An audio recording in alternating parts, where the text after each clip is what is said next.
नमस्कार, स्वागत है आपका। आप देख रहे हैं इंडिया बोल रहा है। मैं हूं आपके साथ विवेक चांडिल्य। क्या अमेरिका मिडिल ईस्ट में जंग हार गया है? क्या अमेरिका मिडिल ईस्ट से फौरन निकलना चाहता है? अमेरिका किसी प्लान बी पर भी काम कर रहा है क्या? जानेंगे आज इस पूरी खबर को डिटेल से। जैसा कि आपको पता है, मिडिल ईस्ट इस वक्त बारूद की ढेर पर बैठा हुआ है, जहां दिन रात मौत का तांडव जारी है। ईरान के भीषण हमलों ने अमेरिकी खेमे में हलबली मचा दी है। हालात ऐसे हैं कि अमेरिका और इजराइल जैसे दिग्गज देश भी ईरान को घुटनों पर लाने में नाकों चने चबा रहे हैं।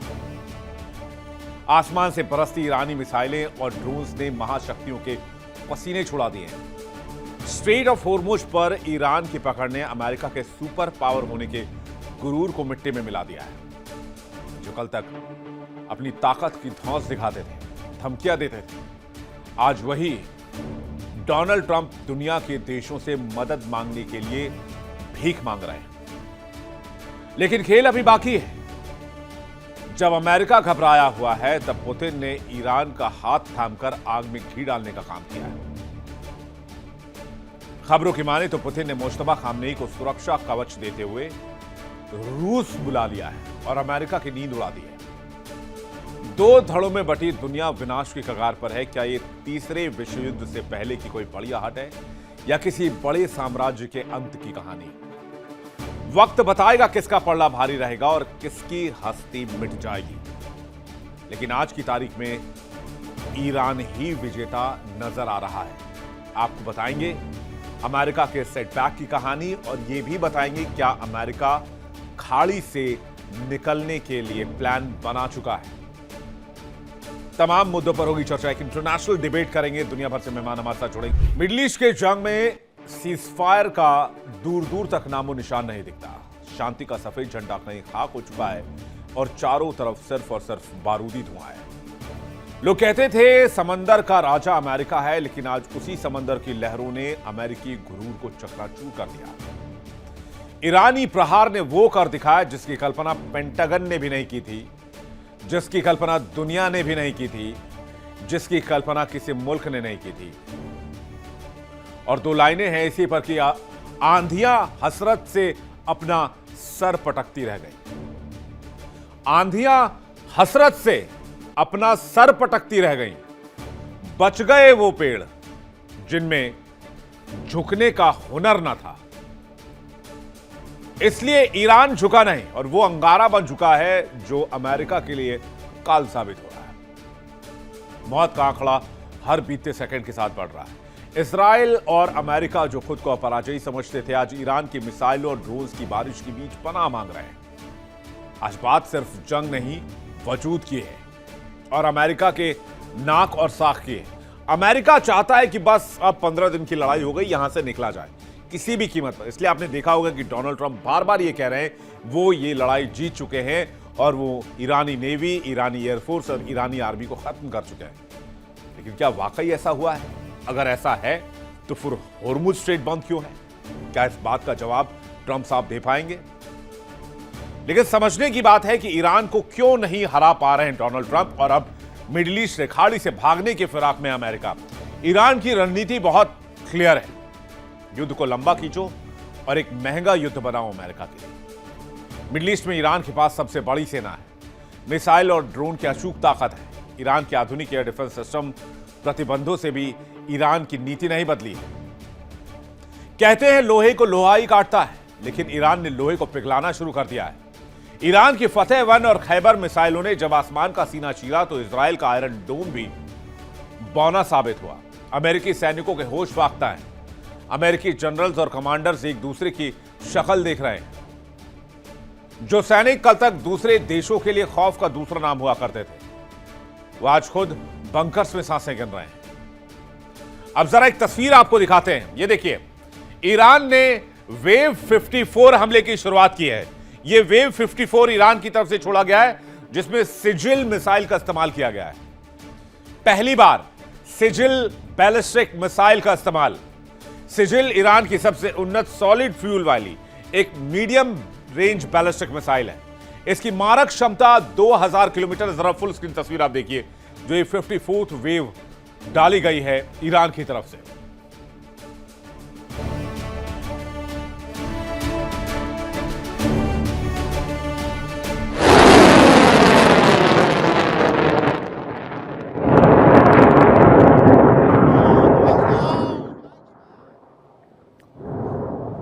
इस मिसाइल की ताकत 2000 किलोमीटर से ज्यादा है।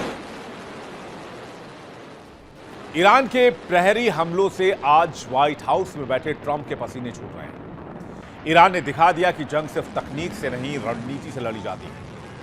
ईरानी कामीकाजी ड्रोन्स की लहर ने दुश्मनों के रडार सिस्टम को अंधा कर दिया है। अमेरिका और इजराइल दो शक्तियां मिलकर भी ईरान को झुका नहीं पा रही। ये दाऊद और गोलियत की वो लड़ाई है जहां छोटा पत्थर बड़े साम्राज्य की नींव हिला रहा है। और अमेरिका अगर किसी चीज में फंसा है सबसे बुरी तरीके से, तो वो है स्ट्रेट ऑफ होर्मुज। दुनिया की रगों में दौड़ने वाला तेल जिस रास्ते से गुजरता है वो है स्ट्रेट ऑफ होर्मुज। आज ईरान ने उस गर्दन पर हाथ रख दिया है, होर्मुज बंद कर दिया। होर्मुज बंद होने का मतलब है दुनिया की अर्थव्यवस्था का दम घुटना। अब अमेरिका होर्मुज को कंट्रोल क्यों नहीं कर पा रहा है? होर्मुज की शिपिंग लेन केवल 2 मील चौड़ी। कम क्षेत्र में बड़े अमेरिकी जहाजों का घूमना और बचाव करना मुश्किल है। ईरान के उत्तरी तट पर उन्नत एंटी शिप मिसाइलें और ड्रोन तैनात हैं। अमेरिकी या व्यावसायिक जहाज को चंद मिनटों में निशाना बना सकते हैं। ईरान के पास हजारों आधुनिक समुद्री सुरंगें हैं। दुश्मन तट से हमला करते वक्त इसे हटाना खतरनाक प्रक्रिया है। आईआरजीसी छोटी और तेज नौकाओं से झुंड में हमला करती है। अमेरिकी नौसेना के बड़े और महंगे युद्धपोतों के लिए यह कब्रिस्तान बन सकता है। ट्रंप ने ईरान द्वारा होर्मुज को बंद करने की गति का सही आकलन भी नहीं किया। डोनाल्ड ट्रंप तो यह भी एंटिसिपेट नहीं कर पाए कि ईरान का पलटवार किस स्केल का होगा और कितने लंबे वक्त तक हम इस जंग में रह सकते हैं।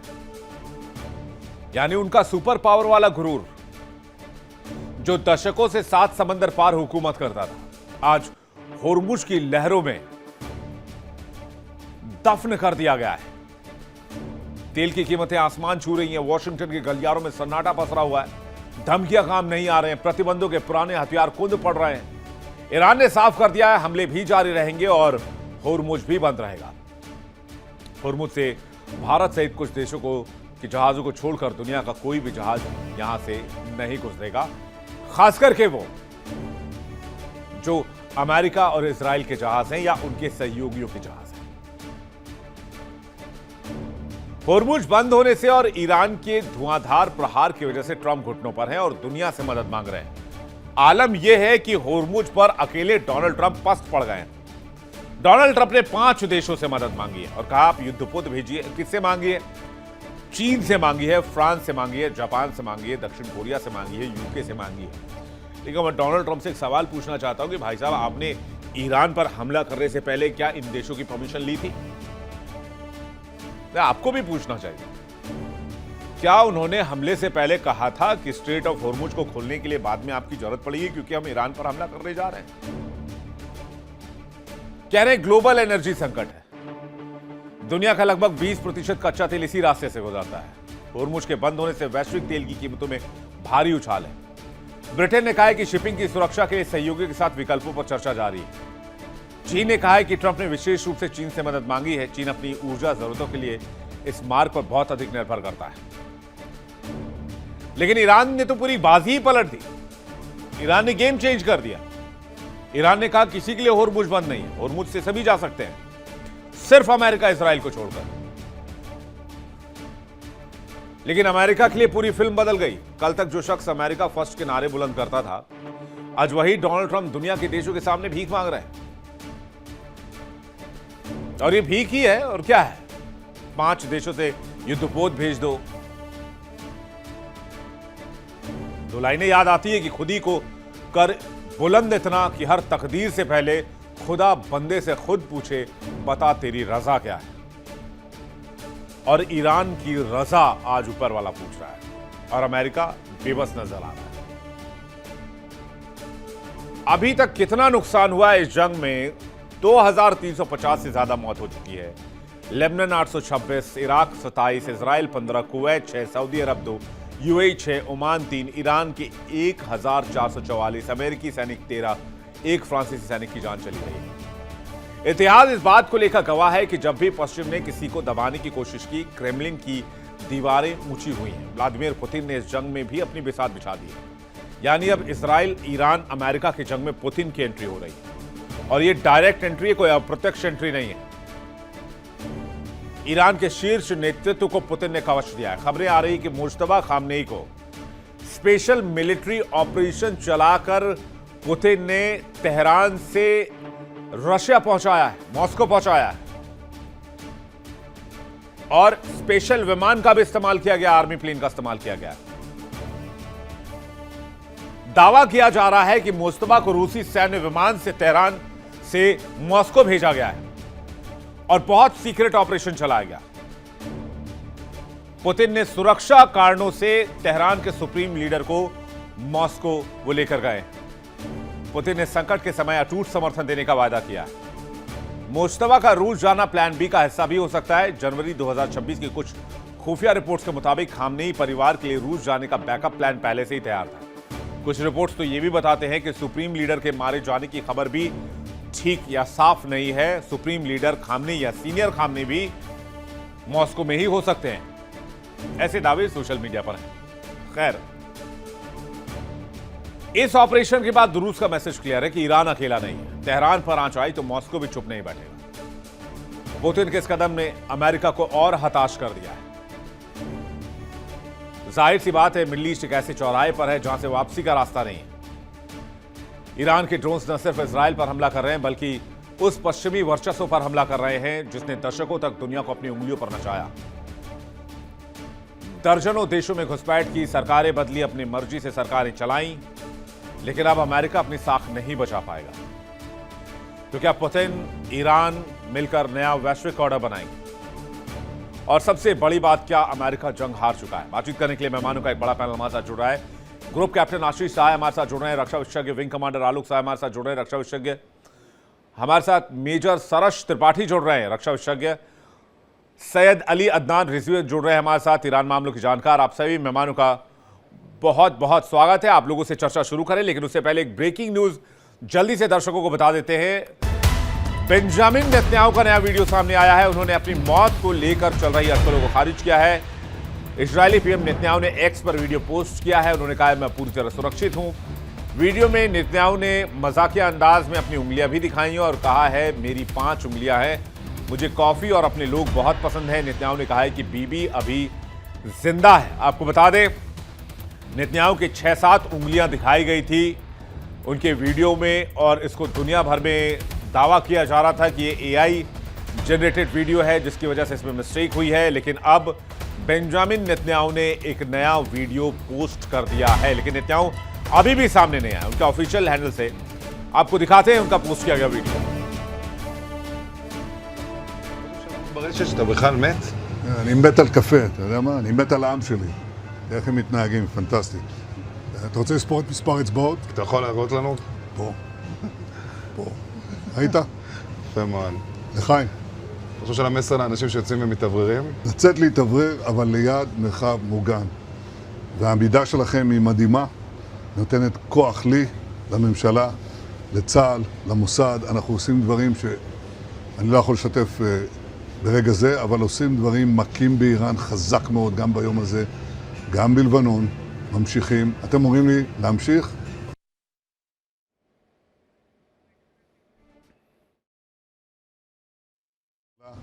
לצה"ל, למוסד, אנחנו עושים דברים שאני לא יכול לשתף ברגע זה, אבל עושים דברים מכים באיראן חזק מאוד, גם ביום הזה, גם בלבנון, ממשיכים. אתם אומרים לי להמשיך? तो चलिए डिबेट की शुरुआत करते हैं। हालांकि नेतन्याहू ने अपने मारे जाने की खबर का खुद ही खंडन किया और एक वीडियो भी पोस्ट करके अपनी उंगलियां भी गिनवाई हैं। उनके 6 उंगलियों होने की बात सोशल मीडिया पर कही जा रही थी। अब देखते हैं इस पर क्या नई डिबेट चलती है। खैर, अपने डिबेट पर हम वापस लौटते हैं। हमारे साथ इस वक्त पंकज श्रीवास्तव भी जुड़ रहे हैं, विदेश मामलों के जानकार। पंकज जी, आपका बहुत स्वागत है। मैं सबसे पहले आशीष साह जी से रिएक्शन चाहूंगा। क्या अमेरिका इस जंग को हार चुका है? यह कहना अभी क्या बहुत ज्यादा अर्ली होगा, लेकिन बुरी तरीके से फंसा हुआ है और यहां से एग्जिट चाहता है, ये तो कह सकते हैं। आशीष जी। विवेक, फंसा हुआ सही है, आर वर्ड तो बहुत हार्श हो जाएगा, क्योंकि इनके सारे कैलकुलेशंस और प्लानिंग में हॉर्मुज का जो डेवलपमेंट हुआ है वो एकदम out of the box sudden है। और इसी वजह से अमेरिका, जो कि बहुत सेंसिटिव है अपने सोल्जर्स को, अपने एसेट्स को लूज करने के लिए, उसने एक घुटने पे आते हुए बाकी मित्र राष्ट्रों से, जैसा कि आपने अपनी एनालिसिस में बताया, रिक्वेस्ट किया था। और सरप्राइजिंगली 5 के 5 राष्ट्रों ने अपने अपने तरीके से एक बार में उनके रिक्वेस्ट को एक्सेप्ट नहीं किया, बल्कि indirectly as of now deny किया। लेकिन चाइना ने despite being very close to Iran ये बोला है कि हॉर्मुज से एनर्जी की सप्लाई जारी रहनी चाहिए। अमेरिका के इस रिक्वेस्ट के बाद बोला है। जापान ने बोला है हम किसी के आदेशों पर नहीं चलते, हम अपना डिसीजन लेंगे, तो उन्होंने भी ना हाँ ना। फ्रांस ने बोला है कि हम डिफेंसिव प्रेजेंस बनाए हुए हैं मेडिटेरेनियन में, उन्होंने भी बोला है कि डिफेंसिव एक्ट, और डिफेंसिव एक्ट में कई बार इन बेड़ों को जो तेल लेकर जा रहे हैं हॉर्मुज से उनको एस्कॉर्ट करना एक डिफेंसिव एक्ट माना जा सकता है। इंग्लैंड ने भी अभी हाँ या ना में नहीं बोला। तो ये अमेरिका का एक दादागिरी वाला जो पोस्चर था कि हम जो भी बोलेंगे उसको लोग करेंगे। अभी कुछ दिन पहले उन्होंने बोला था कि स्पेन ने हमें अपने एयर स्पेस को बोला है कि नहीं यूज करने देंगे, हमारा मन करेगा तो हम यूज करेंगे। इस तरह की अनपॉलिश्ड लैंग्वेज एक स्टेट लीडर से एक्सपेक्टेड नहीं है। तो अब उन्हें और अपनी हैसियत का पता चल रहा होगा, और हॉर्मुज को अब एक फोकल पॉइंट बनाकर यूएसए और आईडीएफ कोशिश कर रहे हैं कि कोई इंटरनेशनल एक कमिटी बन जाए या टीम बन जाए जो वहां से जहाजों को निकलने दे। लेकिन आपने बहुत सही एक हाईलाइट किया कि ईरान ने इसमें ऑलमोस्ट चेकमेट कर दिया है ये बोल के कि हम सारे एनर्जी सप्लाईज को जारी रखेंगे एक्सेप्ट दोज जो कि अमेरिका, इजराइल या उनके इमीडिएट फ्रेंडली नेशंस इस लड़ाई में उनके साथ हैं। तो इसकी वजह से अब जापान, चाइना, इन सबको कोई जरूरत नहीं है अपने शिप्स को हॉर्मुज को भेजने के लिए, और अमेरिका इस पे फिर से अकेला पड़ता दिखेगा। विवेक, मैं आलोक जी से जानना चाहूंगा। आलोक जी, क्या अमेरिका जंग हार रहा है? जंग हार नहीं रहा है। मैं ग्रुप कैप्टन आशीष की बात से सहमत हूँ, हार नहीं रहा है। क्योंकि देखिए, अगर उनका ये ऑब्जेक्टिव था कि सत्ता पलटा जाए ईरान में, तो ये अभी भी उनकी हार है, वो उस ऑब्जेक्टिव में सक्सेसफुल नहीं हुए हैं।